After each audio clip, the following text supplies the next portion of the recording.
जोहार नमस्कार। मैं हूं संतोष। आप लोग देख रहे हैं मैं हूं दुमका।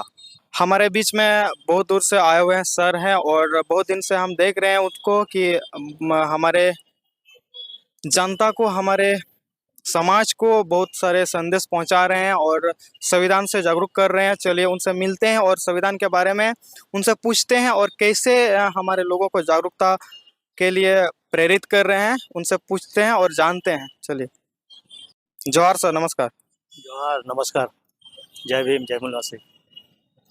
सर, जहाँ तक हम देख रहे हैं उतना दिन से आप समाज के लिए बहुत अच्छे संदेश पहुंचा रहे हैं और समाज के लोगों को जागरूकता कर रहे हैं और संविधान के बारे में आप प्रचार भी कर रहे हैं। संविधान के बारे में आप लोगों को समझा भी रहे हैं, बता भी रहे हैं, ये संदेश पहुंचा रहे हैं। किस प्रकार का आपका ये संदेश है और आगे का रणनीति क्या है? संविधान की जानकारी लोगों को तो होनी चाहिए और हम जहाँ भी रहते हैं संविधान की लोगों को जानकारी देते हैं, क्योंकि मैं हूँ संविधान प्रबोधक। संविधान प्रबोधक उसे कहते हैं जो संविधान की जानकारी रखता हो और लोगों को उसकी जानकारी देता हो। जैसे एक टीचर होता है ना, विज्ञान का टीचर होता है, विज्ञान की जानकारी देता है। संस्कृत का टीचर होता है, संस्कृत की जानकारी देता है।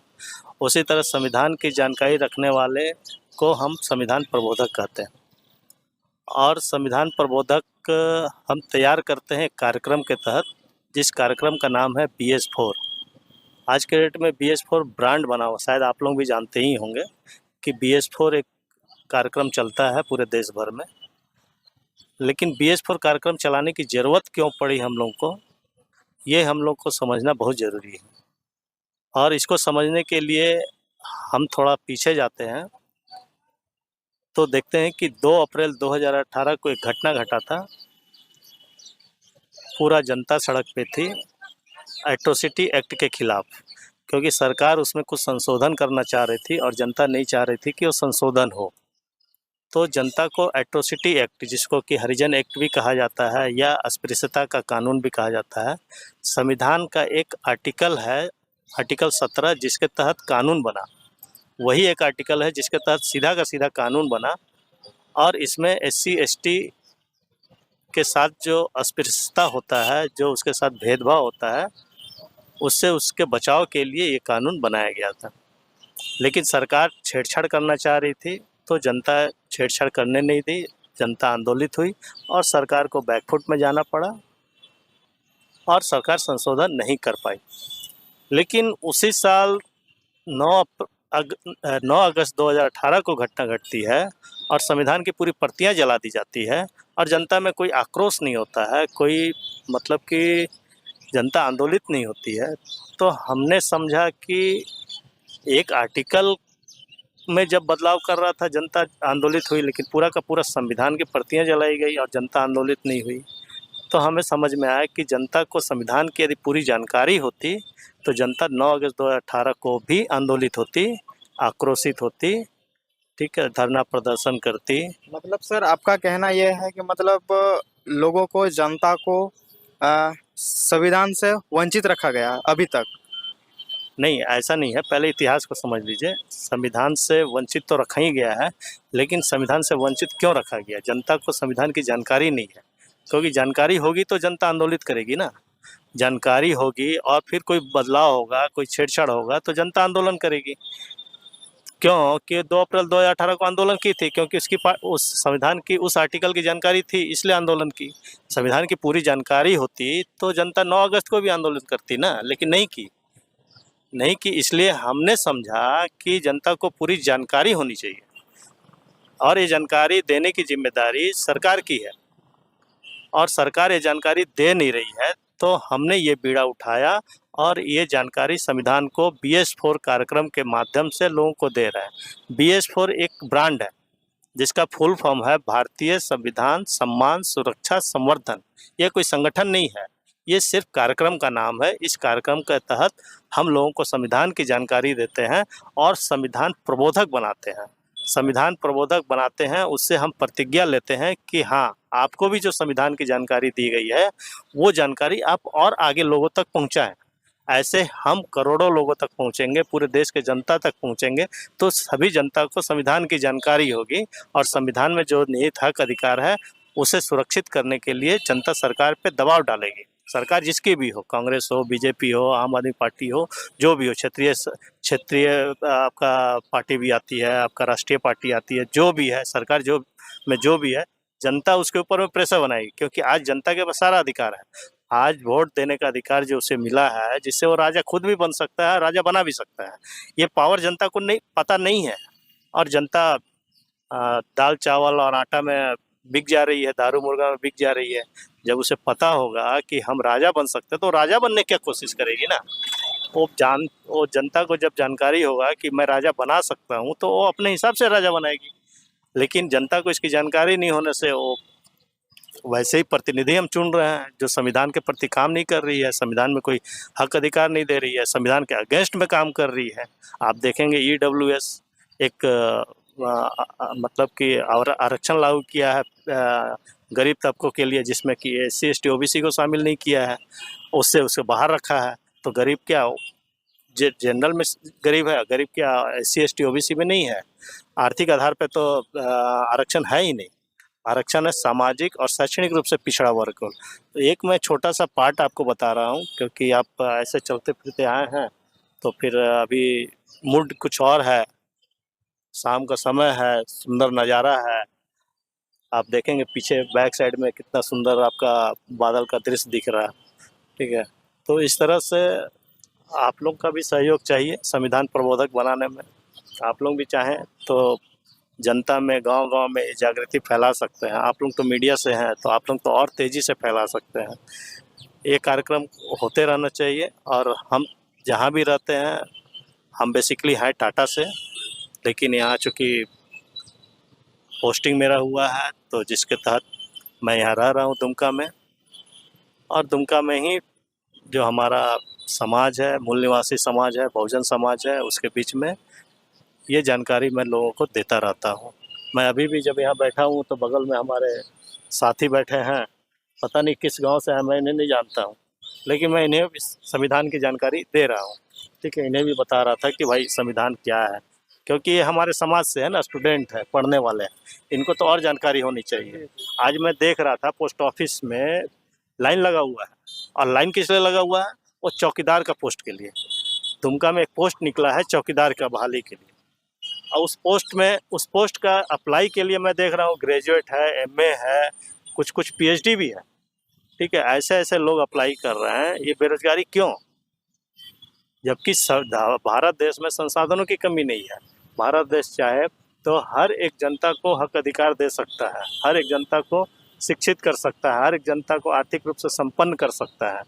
लेकिन सरकार की मानसिकता ही नहीं है। सरकार में बैठे हुए लोग इस चीज़ पे ध्यान ही नहीं देते हैं, वो देना ही नहीं चाहते हैं, क्योंकि जिनको हम राजा बनाए हैं वो तो एक गांव का मुखिया बनने लायक नहीं है, उसको हम राजा बना के बैठे हुए हैं, तो हमें हक अधिकार तो देगा नहीं ना, संविधान लागू करेगा नहीं। आज संविधान की धज्जियां उड़ाई जा रही है। अभी हाल फिलहाल में सुप्रीम कोर्ट का निर्णय आया है, एससी एसटी में वर्गीकरण कर रहा, ओबीसी में तो पहले ही से करके रखा हुआ है। तो ये क्यों क्या दुश्मनी है उसको एससी एसटी ओबीसी से? क्यों दुश्मनी निभाना चाह रहा है? वो भी भारत का जनता है, और जो सरकार में बैठा वो भी भारत का जनता है। सर उसी को लेके सुनने में आया 21 तारीख को भारत बंद है क्या? 21 तारीख को भारत बंद किया है कुछ संगठनों ने, ठीक है, लेकिन भारत बंद करने से तो कोई सफलता नहीं, क्योंकि उसमें तो 2 वर्ग वो कर दिया ना। जिस वर्ग का अधिकार का हनन हो रहा है वो वर्ग आंदोलन कर रहा है, और जिस वर्ग का अधिकार मिलने वाला है उसे लग रहा है कि मिलेगा, हालांकि वो देने वाला नहीं है, कभी दिया नहीं, आज तक तो दिया नहीं है, लेकिन उस वर्ग को लग रहा है कि उसको मिलने वाला है, तो वो आंदोलन नहीं कर रही है।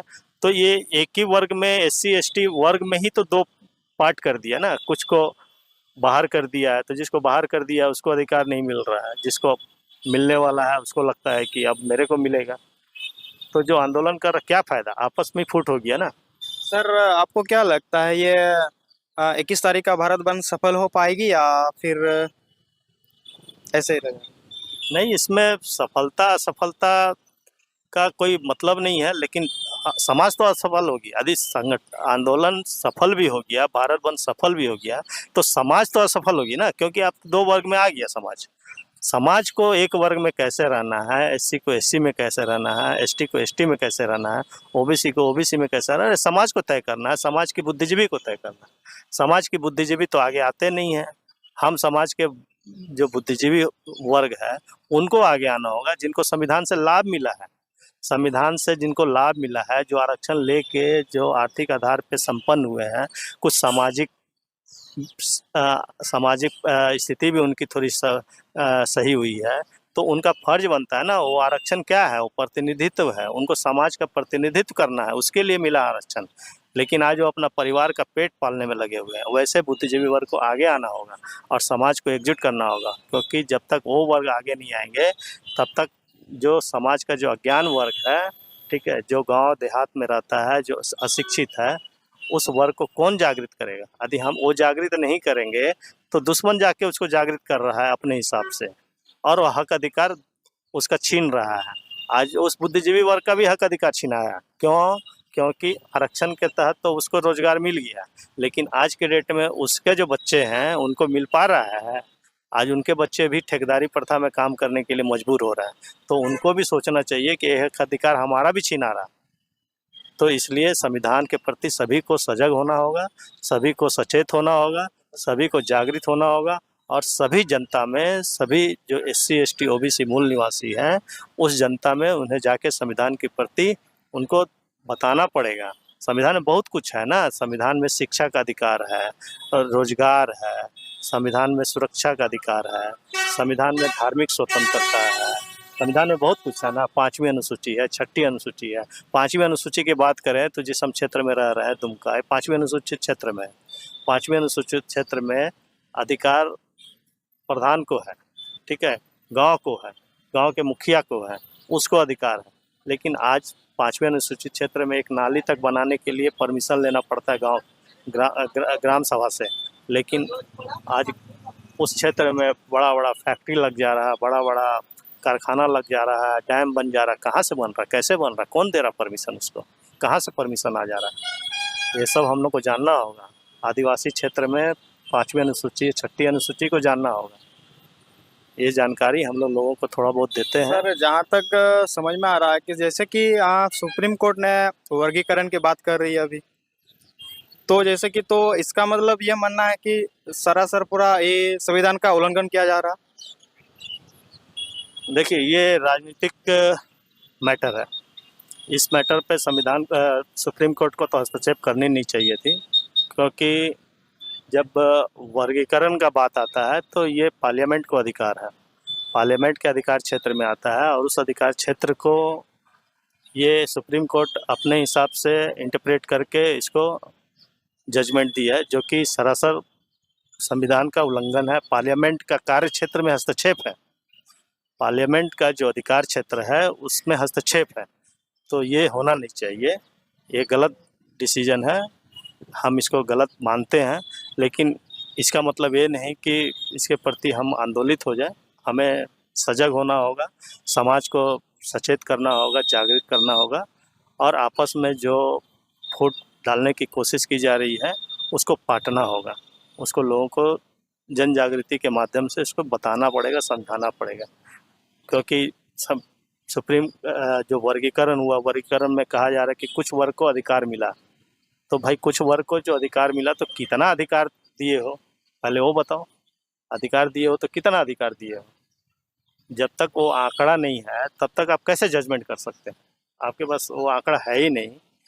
जातीय जनगणना कराने की बात की जा रही है, जातीय जनगणना नहीं करा रहे। जातीय जनगणना कराएंगे तब ना पता चलेगा कि किस वर्ग को, किस जाति को कितना मिला, कौन पीछे रह गया, कौन आगे आया, कौन कितना शिक्षित है, कौन आर्थिक रूप से कितना संपन्न है। ये पता चलेगा ना, किसके पास कितना जमीन जायदाद है, ये कैसे पता चलेगा। जातीय जनगणना होगा तब ना। और इससे ये भी पता चलेगा ना कि आपके पास में भी कितना है, जनरल के पास कितना है, एससी के पास कितना है, एसटी के पास कितना है, ओबीसी के पास कितना है। ये जातीय जनगणना से पता चलेगा। बिहार की जनगणना हुई थी ना, पता चला ना। तो बिहार की जनगणना जिस तरह से हुई है उसी तरह से पूरे देश की जनगणना होनी चाहिए। और जातीय जनगणना जब तक नहीं होगी, जनता को चाहिए कि जातीय जनगणना का मांग करे, डिमांड करे और उसके लिए आंदोलन करें। वो दूध का दूध, पानी का पानी हो जाएगा। चलिए सर, धन्यवाद।